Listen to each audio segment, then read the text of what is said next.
Hello guys, nandito kami sa Antipolo.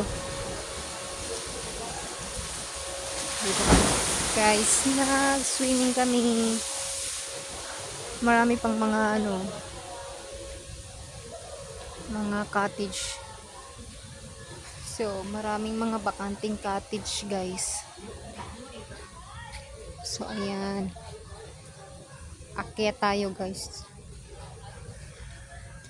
Maraming cottage dyan, no? So, marami siyang pwedeng. So, dati dito na kami nag-ano. Ayan, oh, meron din siya dito malapit sa pool. So, may sliding. Pwede ka rin dumaan dito. Pwede rin dito. So, dito na lang tayo. Dito tayo dadaan.